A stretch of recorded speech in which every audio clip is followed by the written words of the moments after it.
Thrill me. I'm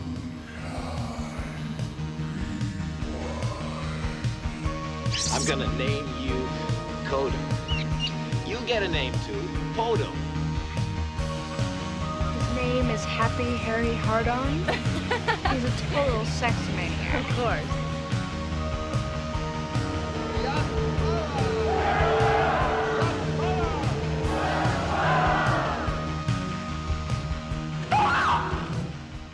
Welcome, everybody, to another Q's and Tease installment of the Unkind Rewind. We'll be sitting down with Steve Miranda, old buddy of mine from LA. He writes, he works on TV and film, on set too, so we'll get to know him in a little bit. Before that, and for those unfamiliar with the podcast, the way this works is Sean and I will talk for a little bit. We'll kick it to our pre-interview that we did with Steve. And in the pre-interview, Steve will be discovering what movie he has not seen since his childhood, that we will be potentially ruining for him in an exercise called the Unkind Rewind.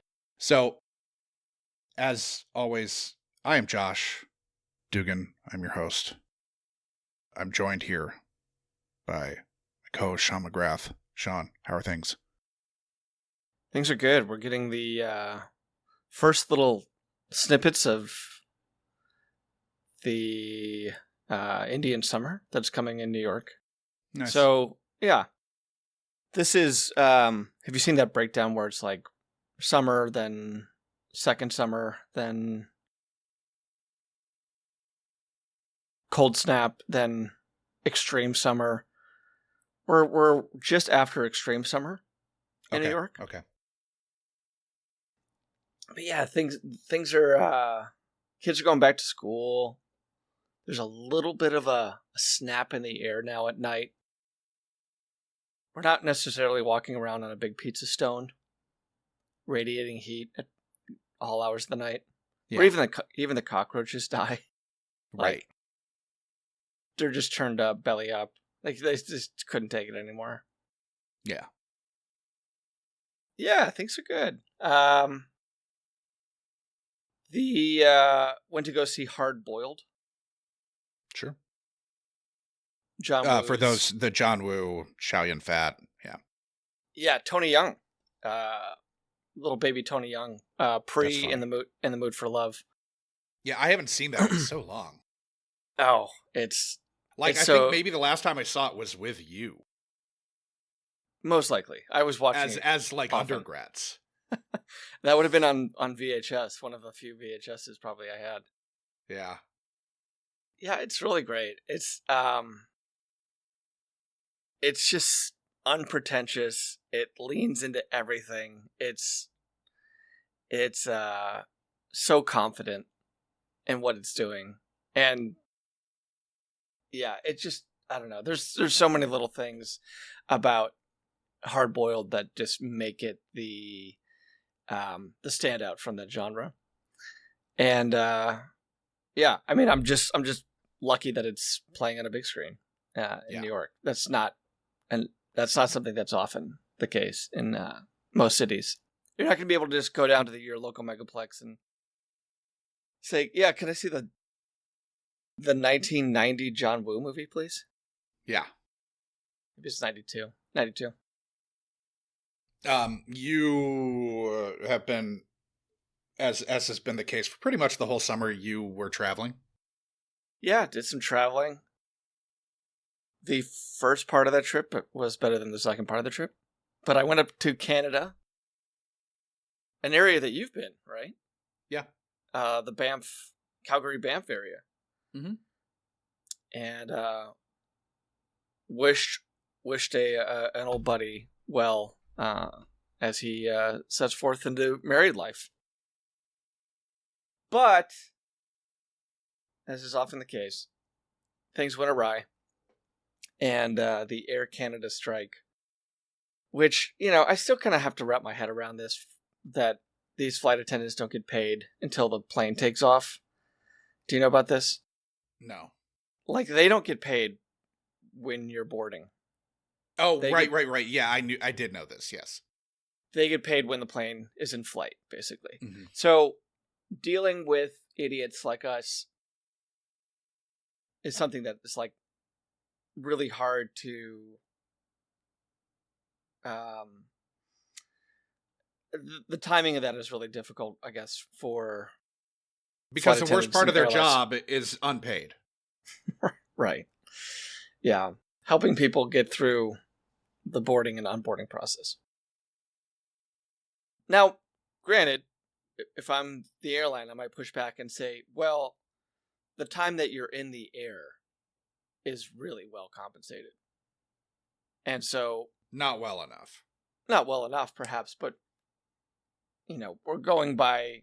I think that Alaska might be one of the airlines that actually pays when you start boarding. I think I talked to a flight attendant once. Anyway, long story short, that strike came while I was in Canada, and let's just say it led to some extra time in Canada for me. So I got back later than I wanted to. And, let's not harp on the negative, though. I mean, I was in the bosom of the most majestic Rocky Mountains that I can't remember being It's in. staggering. Yeah. And I can't remember being in a situation like that where you feel so ensconced, perhaps, by the mountains. Yeah. Every drive was a delight through that area. Yep. What were you up there for? Just a family trip? My wife's sister got married in Waterton Lakes National Park, which is about an hour and a half south of Banff, right on the border. Where cool. That's on the north side of the border from Glacier, so they're like a joint international peace park or something. So then after that, we went up to Banff. So you were in the more rural part of Alberta. Well, I stayed in Calgary also. Okay. And Waterton Lakes, there's a town there, and like one of those old Canadian Railway hotels. Love it. Yeah, I'm kind of embarrassed to say that I haven't been to. This was my first time to Alberta. It's my first time to Calgary. It's my first time to Banff. And even despite living in the Pacific Northwest for as long as I did, man, I should have been up there more often. I should have been in these mountains, Josh. It was good for the soul. Just to 360 panoramic degree view of the Rocky Mountains. Like The Canadian Rockies, it can't be stressed enough. They're bigger. Yeah. They're better. Like it's really fucking something when you're up there. And being that they're Canadian, they're probably a little bit nicer. Yeah. What's new with you? Seen anything? Well, last week we were on the North Shore with Jackie's family. You didn't see any Rocky Mountains, though. I didn't, though we did go to, Jackie and I drove up to Thunder Bay one of the days. So Okay. I got up there. There was a cool waterfall.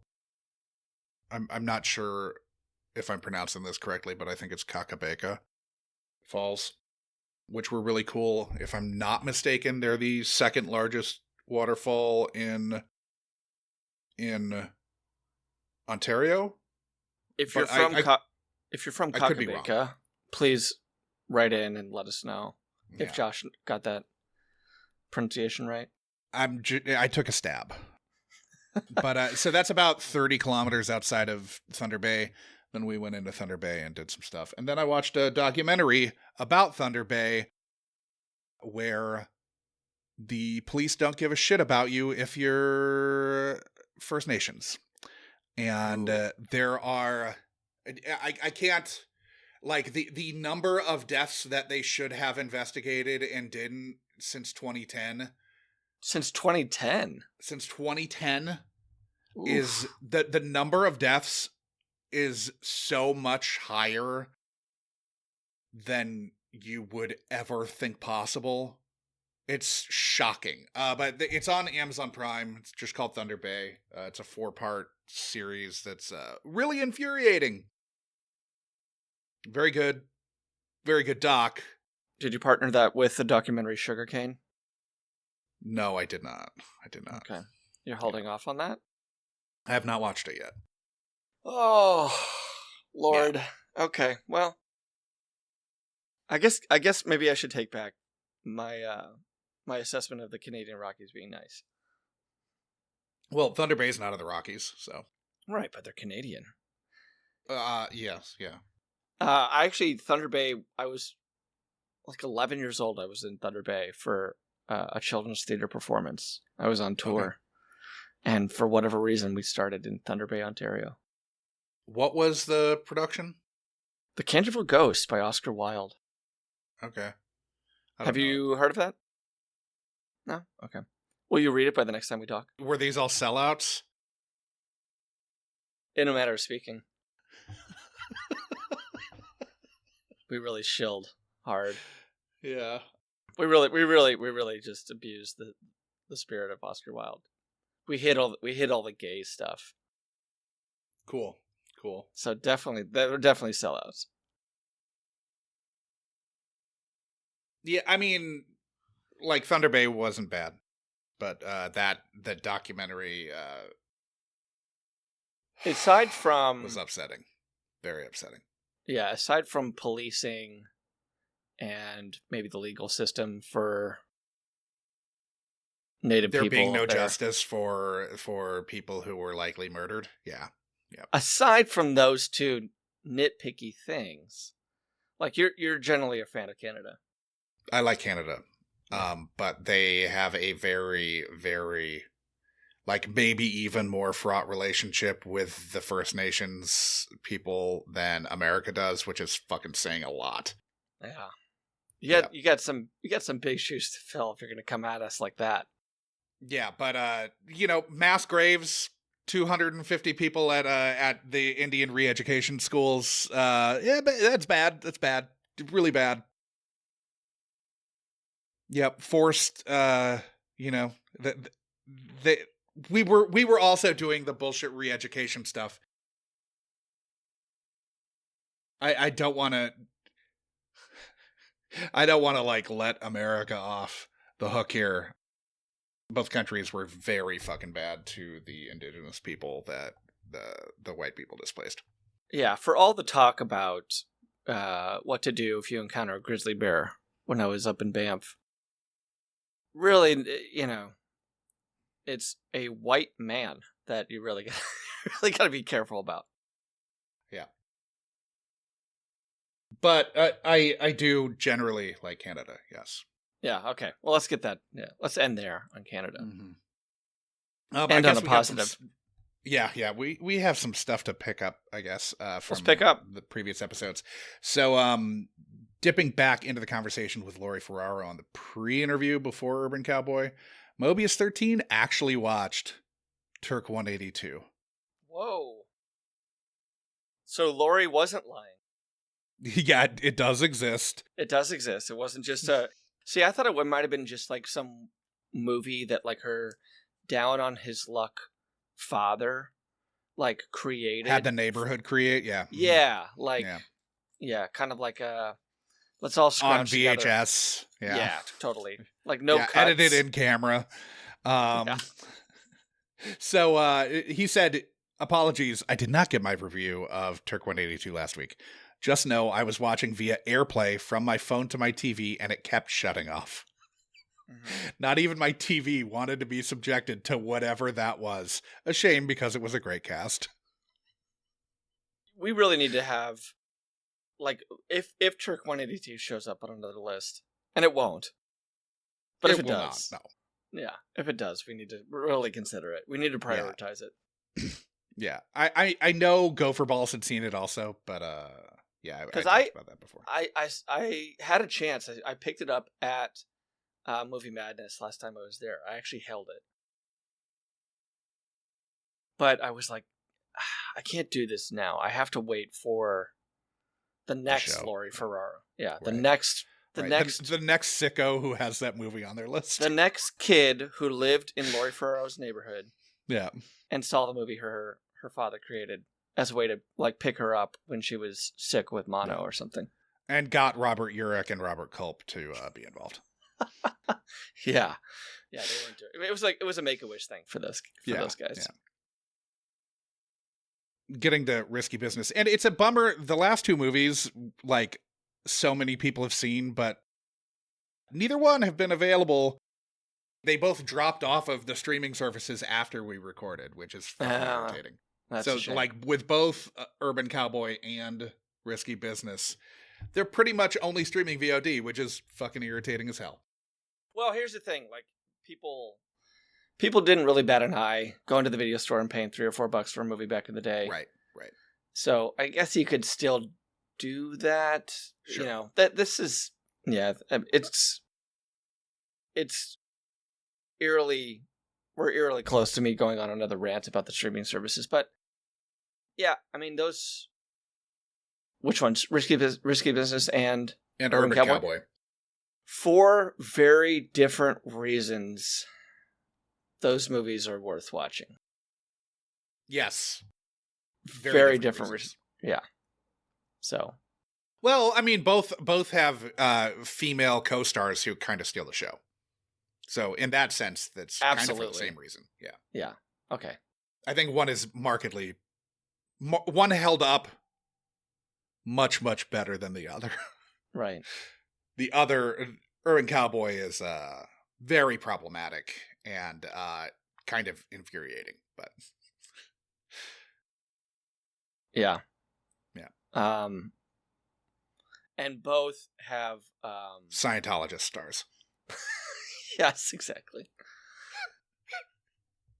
Can you imagine Scott Glenn showing up in a mesh shirt though to like collect from Joel or something? Dude, he would have been so much more intimidating.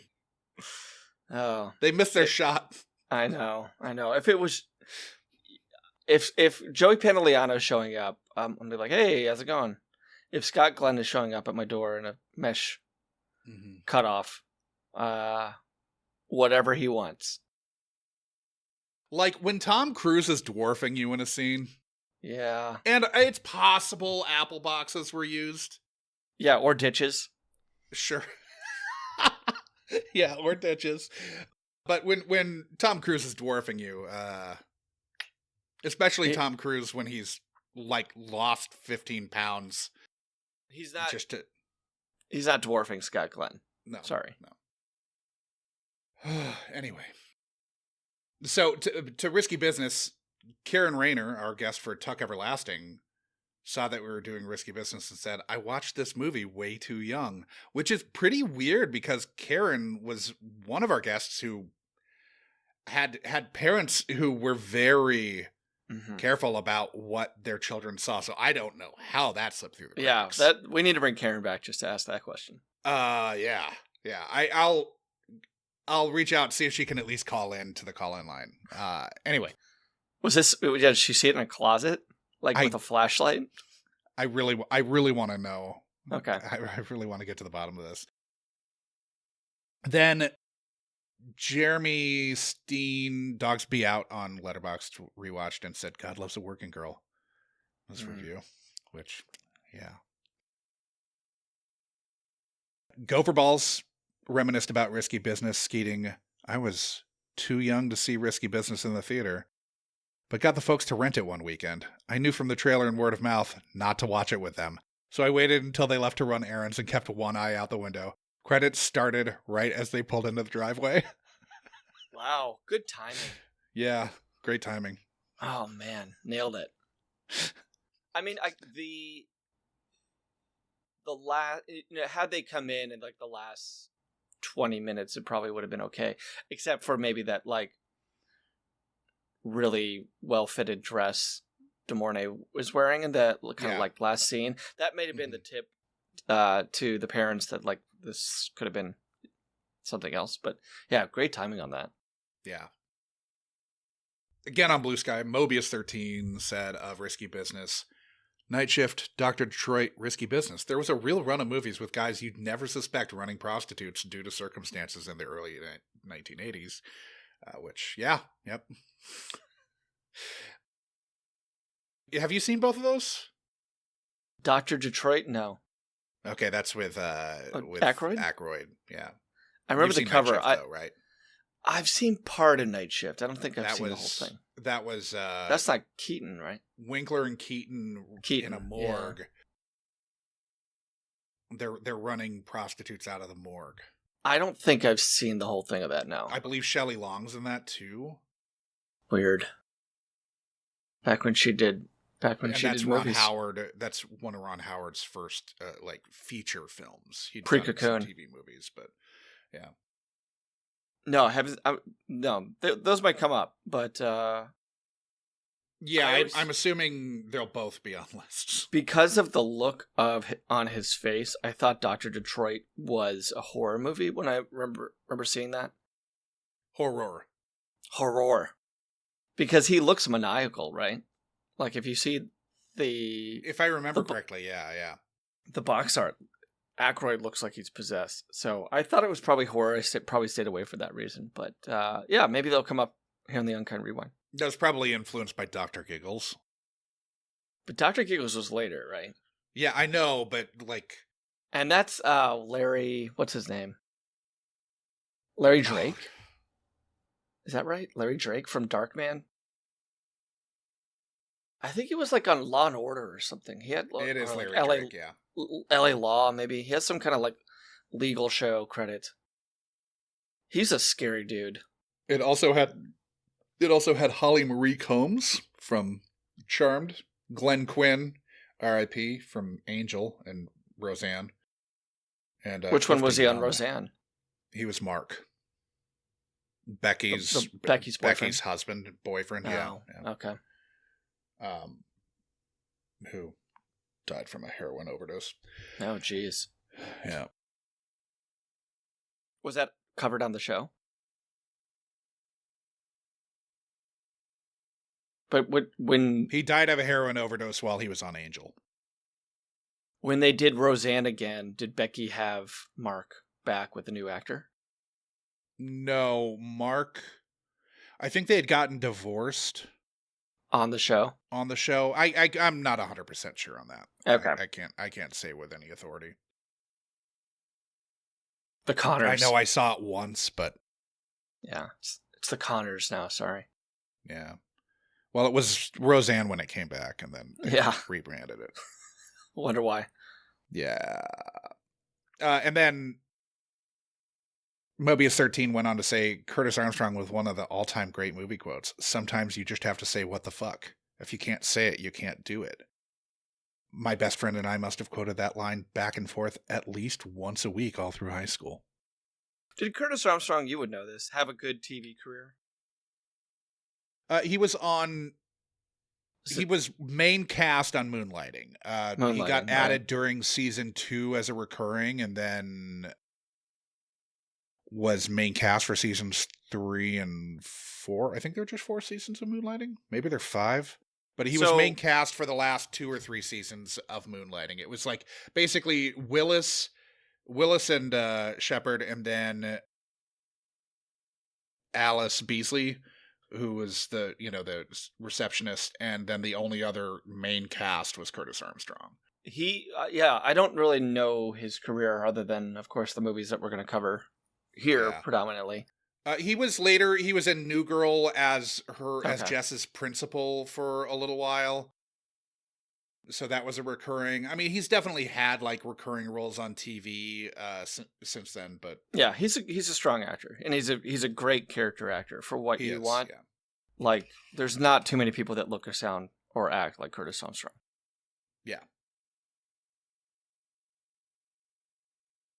I'm trying to. I mean, I know there's other stuff that I'm forgetting, but those are the things that jump out to me immediately because I've seen them in the last like 4 or 5 years. So, but it's true. Sometimes you do have to say "what the fuck." Yeah, for sure. And if you can't say it, you can't do it. So we're going to be talking with Steve Miranda here in a second. Good old Steve. Yeah. This is a fun one. This is another movie that I oddly don't have much a relationship with, but I'm like the only person in our generation who didn't. You're the only person alive, American, who doesn't have a strong, like, visceral reaction to this title. I think I wasn't sure if I had not seen it. I had not seen this movie. So when Josh talks about not seeing this movie, I can't remember. It's been a little while, but I think that I am not sure if I've seen it. I know that I've seen the second one. Okay, well that's a big hint right there. But you Not would that big of a hint. Every movie was given a sequel in the 80s. Yeah, that's true. Was there a sequel to the sequel? Sorry, I jumped on it and we're doing Ghostbusters and I didn't see Ghostbusters. I only saw Ghostbusters 2. No, because everybody saw Ghostbusters, even you. I know. I saw Ghostbusters like 1,000,000 times. But I would say that if I met you in school and I found out that you hadn't seen this movie, I would have done a bunch of prejudgments about your childhood and your parenting and probably your zealous religious background. That wouldn't have been true at all. No. It's just the fact that you didn't see this would lead me to believe all these, very conservative things about you. Yeah, every once in a while there's just weird ones that slip through the cracks. That's true. There's always ones like this for everybody. In the same way that everybody has a Turk 182. Sure. Everybody has a weird thing that they watched a lot that everybody just is completely confounded by. This is like this is a bad example, but like I was like one of the last people to see Gone with the Wind. Okay. Yeah, I saw it when I was in like 3rd grade. Yeah, it just took me forever to see Gone with the Wind. And so I had no frame of reference. I didn't see Sound of Music until like 3 years ago. Well, you're anti-musical though. I'm not wholly anti-musical, but I don't like them generally. You have an anti-musical. I definitely didn't like The Sound of Music. No. I think the music in Sound of Music's terrible, but whatever. What's a great musical then for you? Hedwig and the Angry Inch. Okay. So counterculture, anti-musical. You know I'm right on that, though. That one is great. All right. I'm going to need some more examples, but I'll credit your wife with making you see Sound of Music finally. Yeah. I'm trying to think of others. All right. We'll get back to... Josh, why don't you write into the show? Yeah. I'll call in. Yeah, why don't you call in? By the way, what is our call-in? Our call-in number is... Give me a second. I've got it up. Our call-in number is 507-479-6440. I know, Jeremy, you were talking about fucking calling in. Call in, you coward. Yeah. And leave your message. Yeah, tell Josh musicals that he should see. Don't do that. If it gets people to use the call-in line, whatever. Yeah, do it. Yeah. I mean, I had to sing all of those fucking songs in choir. What is it, you cunt face? Do you know that line? I can't remember what that's from. So, Mother Superior is talking to Maria, and the line is, "What is it that you can't face?" You can't face, yeah. Uh-huh. And she because she's got a thick Austrian accent, it sounds like she's calling her cunt face. Yeah. It's a great line. What is it, you cunt face? Great line, Reed. I think if I'm the director and I got, my headphones on at that point, I go, could we get another pass of that? Yeah. I know we're shooting on film, but it seems like... I really need to hear that CA. Okay? Yeah, uh-huh. Mother Superior. Mildred. We do one more. All right. Easily the best part of the movie, I'm sure. Oh. Anyway. You're just instigating our listeners here. I am. Okay, so without further ado, Steve Miranda.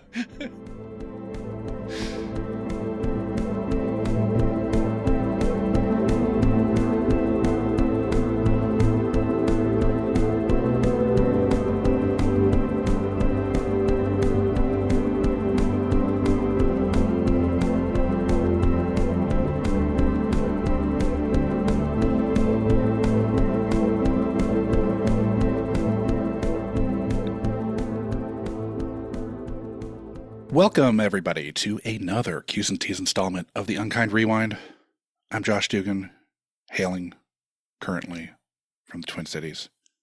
Joined, of course, as always, by my co-host, Sean McGrath. How are things, Sean? Hey-o, how's it going? Oh, things are fine. Things are fine. You're hailing from... Hailing, yep. Next week I'll be sleeting from. Oh, yeah. You're always a little bit sleeting. Yeah.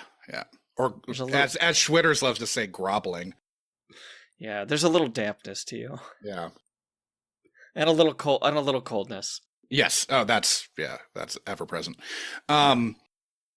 This week, we are joined by our special guest, Steve Miranda. Hey, Steve, how are things? We all know the answer to that question.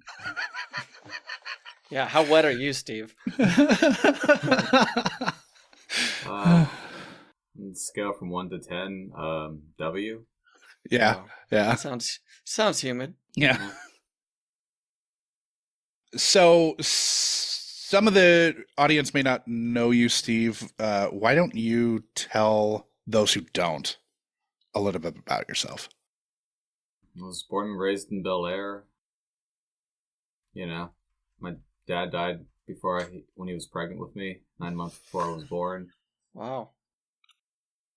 Yeah, one time I went to a class seminar regarding how to properly take a poop in a cup, and then it turned out to be 2 girls in a cup video, and no, you can cut all that.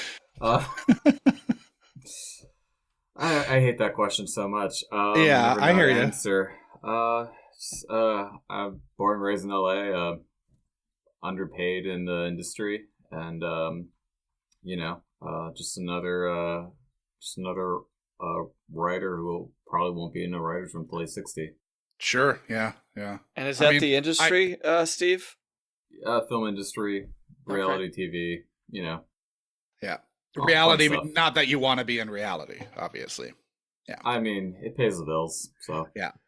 But as someone who writes, you would and should, I would argue, like to be in a writer's room. At this point, I'm not even sure anymore. Like, hey, I mean, I did leave. I fucking get it.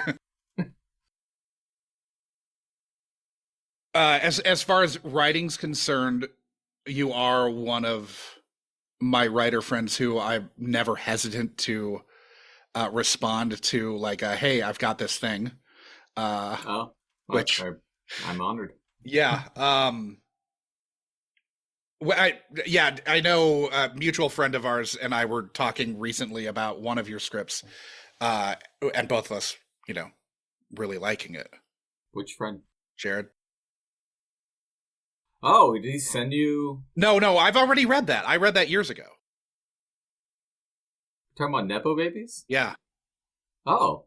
Yeah, I read that. I read that a while ago. I don't remember sending you that. Yeah, you did. All right, but it's cool. fine. Yeah. All right. Well, Jared hasn't told me anything, so that's nice to hear. Yeah. No, we. Jared liked it. Oh well. Yeah. I'll. You can tell him thanks, I guess, since we're communicating through you. But you are one of the more active writers. I don't, frankly, know how you have the time to write as much as you do. Oh, it's just pure rage at this point. Just like if what was his name? The guy the Taylor Sheridan. No. What the fuck started? Bill Burr used to make fun of him for keep him on the Lance Armstrong. Lance Armstrong, keep him on the bike. Don't ever let him do anything. If all he's doing is just doing steroids on a bike, just keep him on the bike. Same here. Just keep me writing. Don't have me stop writing, or things will get crazy. Yeah, things will be bad. Steve, do you have clean urine? Do I have clean urine? Yeah. Oh, absolutely. Yeah, you wouldn't piss hot if we tested you? Oh, no, you could serve lemonade with that urine. Cool. It's good. Sweet. So a slight asterisk on the Armstrong comparison. Yeah, more like that's if that's all he's going to do, then just keep him doing that. Yeah. Okay. Yeah, I mean, Steve's know. blood doping, don't get me wrong, but he's not, Steve's in the Icarus Project. yeah, yeah. Swapping in that sweet, sweet blood.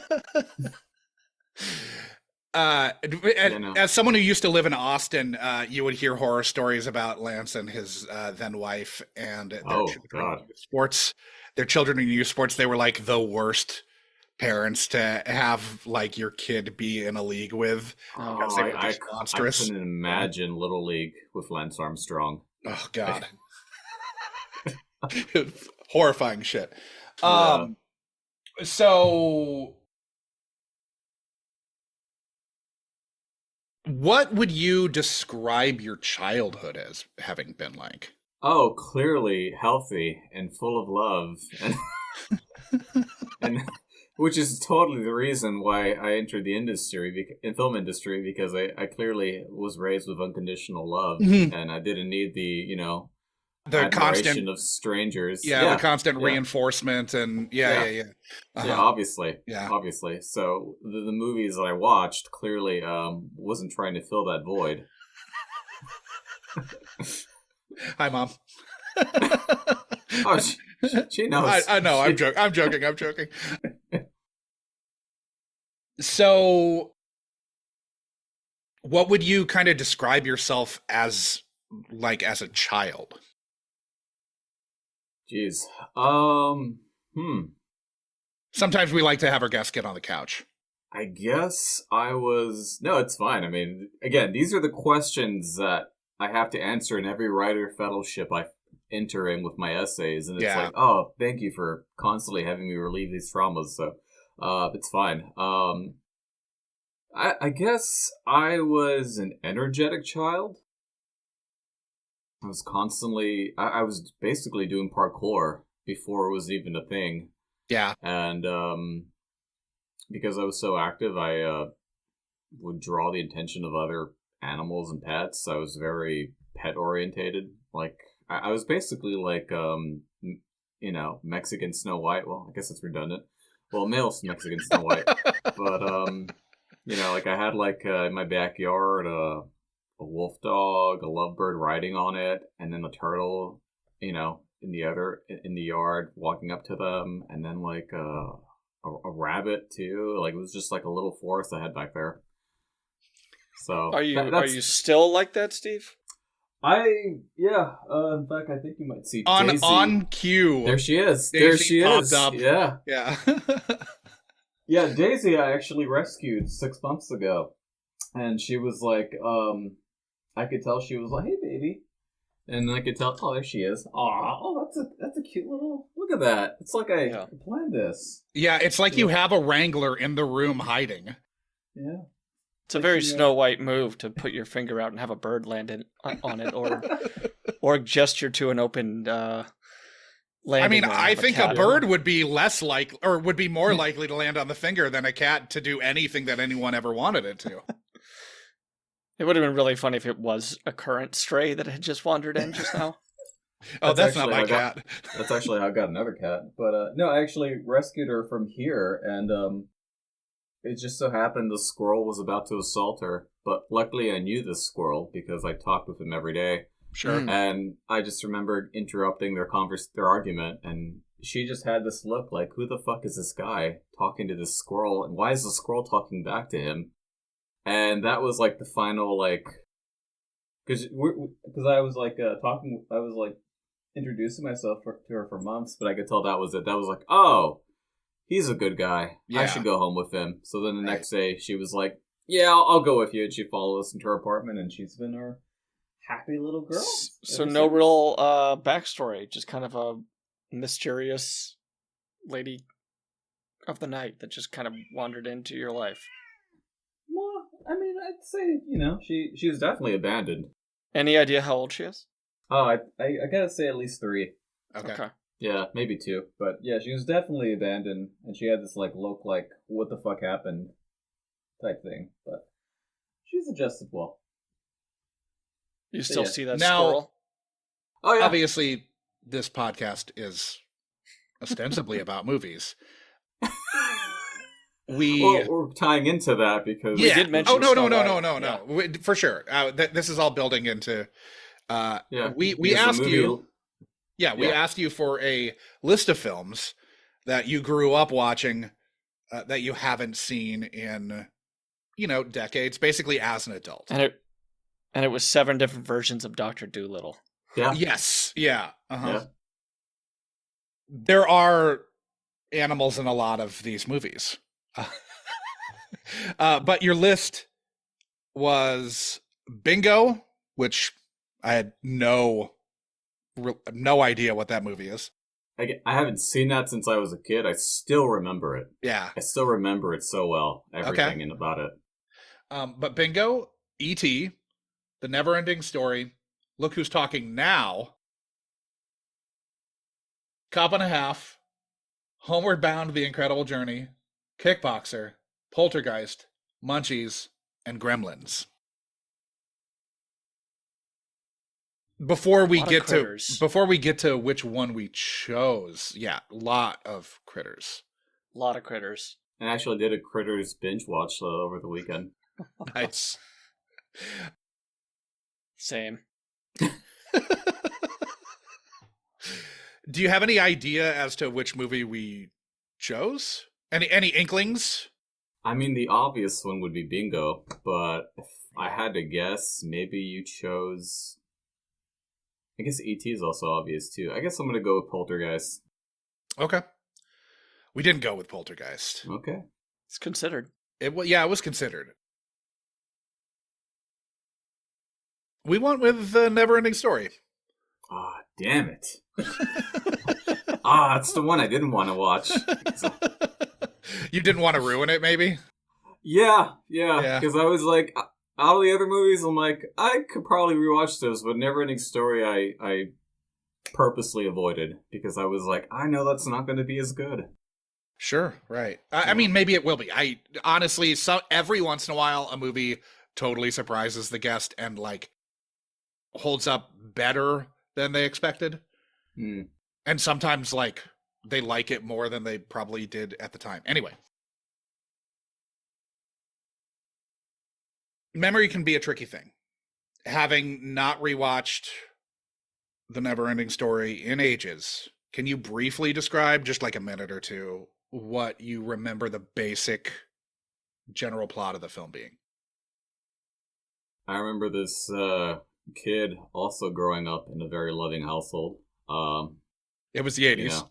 Yeah, and he finds a book that he's able to escape in, and then you're following the character in the book, and he has to go on this journey. I forgot what the specifics were, but I remember there was this like angelic child queen type girl, and his horse dies. I remember that. That was burned into my soul. Yeah. That's that a source of trauma there. Oh, I mean, more like it prepared me for also having to say goodbye to all my various animal friends. But maybe there was a point to all the kinder trauma that was inflicted on us as children with the movies we watched. I don't hate on it. I wish more dark fantasy came back. Yeah. Because you kind of need that now. Like, if anything, that prepared me for today. More we are in a frozen hellscape now. Yes. Yeah. We're all just dragging our loved ones through the mud. trying to find some salvation. And obviously I remember Falcor and, flying through the sky. So, and that's about it. Okay. How old were you when this was like a fixture of your youth? Oh, I had to say 7 or 8. Okay. And was it pretty much just then, or did this like continue till you were 10, or was it kind of localized? I probably watched it because I recorded every fucking movie I watched. I figured out, I'm like, if I hook up these 2 VCRs, I can record one tape into the other tape. Okay. And, God, that's when I should have gone to electrical engineering. Whatever. So hypothetically, you would have got this from the video store and then made your own. Yeah. Okay. Yeah, Hypothetically, I did. Steve. Yeah, hypothetically, right? Of course. I mean, who would prosecute me at this age? Like Blockbuster's done. Oh, we've had guests get swatted while taping. Oh my lord. Yeah. I believe you, even though I know you're joking. I mean, that's by far the most YouTube counts we have are episodes where that happens. Oh lord, but yeah, I did that. So maybe I did it with that. this lingered till like early throughout teenage years, perhaps, or Oh no, I definitely didn't visit in my teenage years. I'd Okay. say the latest was 11, and even then, Okay. maybe it was just 10. And do you don't think you've seen this since at all? Oh, I know I haven't. Okay, Because okay. I've purposely avoided rewatching it. All right. Well, then this is going to be fucking awesome. Yeah. Sean, did you grow up watching this? this was on heavy rotation. I don't know at one point this was introduced, but we did have the Neverending Story book in the house too. Okay. And they did a really cool thing. It was written by Michael Ende, I want to say. And they did a really cool thing where they changed the color of the text between green and red, chapter to chapter. So, I mean, at least in the version we had, so you knew what world you were in. If you were in, Sebastian or Atreus. Yeah, I don't know what happened to that, but I know that the story was kind of both in book and movie form were kind of beloved in the family. Okay. And it's probably been 20 plus years since I've sat down. There's a lot of parts of this movie that have kind of found their way into the zeitgeist. So I'm guessing I've seen little clips here and there, but I mean more recently, but I don't think I've sat down and watched it, straight through in 25 years. Yeah. I honestly am not 100% sure I've even seen it. Oh, wow. Wow. That's very... I know that I've seen The Neverending Story Part 2. Yeah. And I think I saw this one when I was like 19, but this was not a movie that we grew up with. Why did you go back to it at 19? I think it was like at the front desk in the dorm. Okay. And I'm a weird, I have this sort of personality where if I have not seen something, I feel like I need to fucking see it. So I think I've probably seen it once, but it didn't leave an impression at all. Yeah, I don't know. I mean, you might have been... I mean, I was a jaded, 19-year-old. Yeah, Why I would think it you be? might have It's been not for me. the past... your skin was not impressionable anymore, right? Mhm. You had your It was scaled exterior over. Scaled over. Yeah. Yeah. But I think that when you see this, at least visually, even if it doesn't register anything emotionally for you, you're going to know just by having a memory. You're like, oh, yeah. I mean, I know Falcor, obviously, but... I think it'll be beyond just Falcor. And, the fucking song was obviously irritatingly used in Stranger Things. The song's everywhere, right? The song, funny- you don't have to have seen this movie to know that song. The funny thing is, I didn't know it until the Stranger Things one. The funny thing is- Interesting. Go ahead. oh no, I'm sorry. Go ahead. No, I have nothing to add. Oh, I don't remember the song at all. It wasn't until I saw Stranger Things I was like, was that in the movie? Yeah. And somebody had to be like, yes, it was. So I blocked that song out of my head. Yeah, I didn't have any recollection of it until that Stranger Things scene, and that was probably the last scene of Stranger Things that I saw. I've had a heavy ingestion of new wave in the last 20 years. So Kaja Gugu, of course, with Too Shy have come up before. Yeah. Quite often in my music diet. So for me to hear Neverending Story, also by Kaja Gugu, I've definitely heard that song way more than I've seen the movie. What was it about The Neverending Story that you think appealed to your younger self, Steve? Like other kids, I was watching movies about kids going through dark stuff, and I think it's probably you see these children having the courage to face these like dark things, and it gives you a, a sort of a boost to your confidence and to your spirit, for lack of a better word. Yeah. So it might have been it. Do you have any memories that stick out as pertains to this film? Like any times where you like remember vividly like watching it or watching it with a friend or anything like that? Reenacting events from the movie? No, like I playing? don't. I don't. I have. And it's one of the few movies where it's like it impacted me, but I don't have any like strong like actual grounded memories associated with it, which I think is the reason why I was like, I better not rewatch it, because I kind of like it where it is in my brain right now. Yeah. I mean, you put it on the list though. Yeah, I did. I did. Yeah, we didn't go through diaries or anything like that. Yeah. To find this. So you think that your cautious aversion to this movie has something to do with kind of a visceral nostalgia of how you felt as a little kid watching it, not anything too specific? It might be, because I remember loving it, and I remember it being like, I need to keep this love in this box and never open it. So I guess, and the word of mouth I heard is everyone told me how much they hated watching it as an adult. And I was like, oh, I can't do that to this movie. Like, I need this.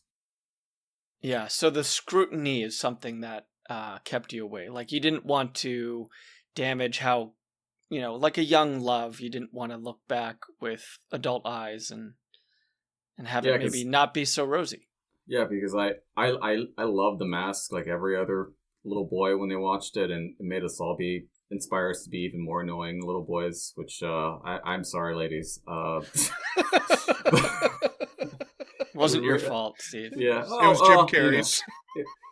But I saw The Mask as when I was 10 years ago, and I was like, oh, this is terrible.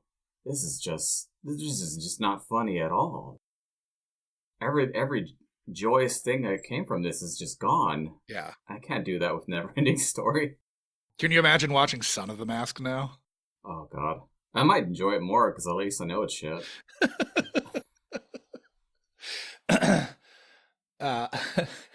It's funny to think about all the movies that like made us be bad or irritating to the opposite sex, to people we were courting, and that behavior is so rewarded in that movie. God, I mean, it's kind of still rewarded now, like Yeah, to a degree. Yeah, I mean, at least there's some backlash now.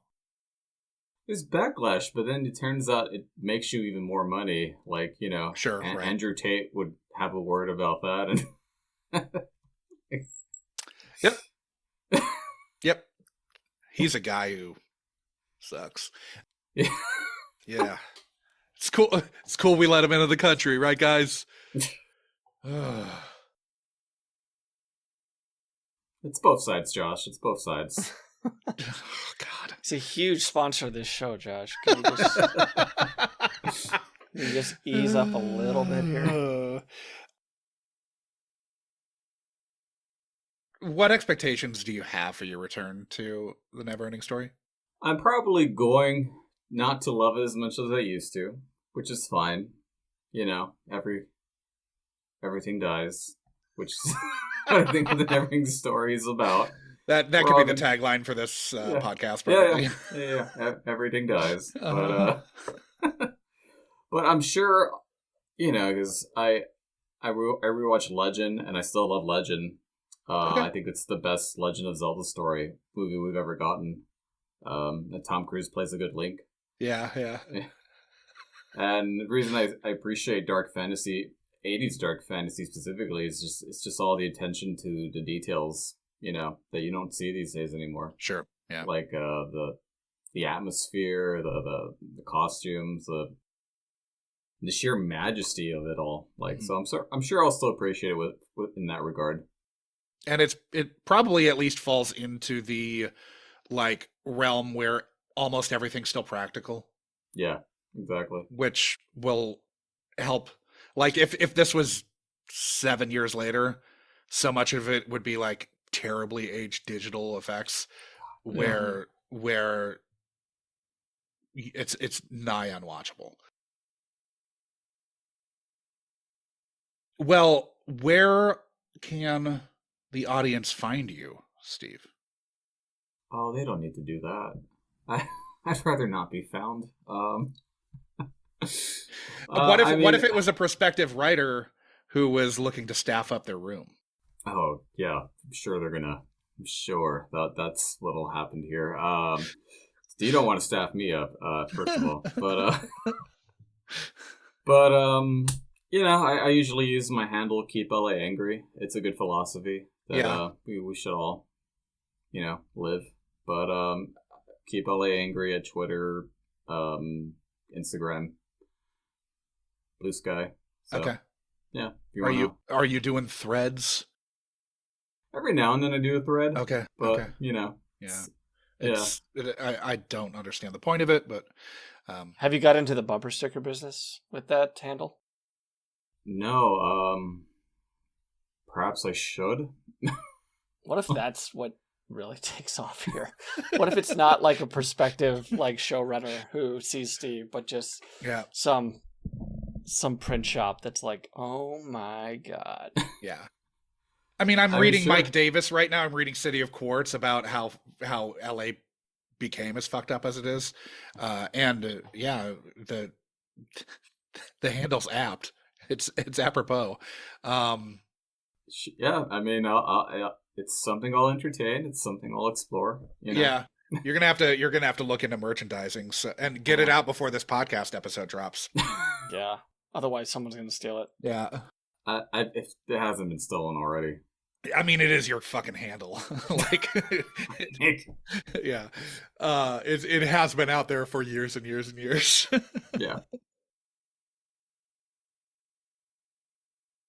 Well, Steve, thank you for joining us and opening up your youth to the possibility of ruination.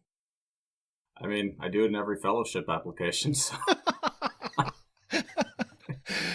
Yeah, I mean, the more you deal with the trauma, maybe the more healthy it is. I'm not gonna lie, even though I get annoyed year after year being like, I'm not gonna get in, it does help. It's like, oh yeah, this happened, I'm over it, it's fine. Yeah, I'm more over it, or at least more over it now than you were the first time you filled out one of those fucking fellowship applications. Yeah, absolutely. I think something good is gonna come from this, guys. I think watching Neverending Story again, or maybe for the first time. Or possibly for the first time. I think this is going to be it's going to yield results, positive results. Yeah. I'm sure it will. Well, Steve, thanks for joining us. And we'll see everybody next week when we have watched The Neverending Story. Yeah, we'll see people at the end of the story. Is that apropos? We'll see people. Well, there's a sequel, so we know it doesn't end. Oh my god, I know. I don't think the author had much to do with that sequel, so no, he maybe did not. Okay. That's so and funny that he had less to do. Funny thing is, I watched the sequel and the third one, and there's a third one. There's a third one, and it has a young Jack Black playing a bully, and it's fucking hilarious. And then there's there's a rocking. The Rock King has a musical song where he's riding a Rocky motorcycle with his little Rocky son.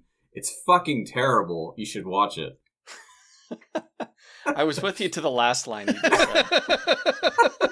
I mean, I probably will because I'm that kind of asshole. Yeah. But I have to say it's kind of worth watching for Jack Black's portrayal of this bully who's actually intellectual.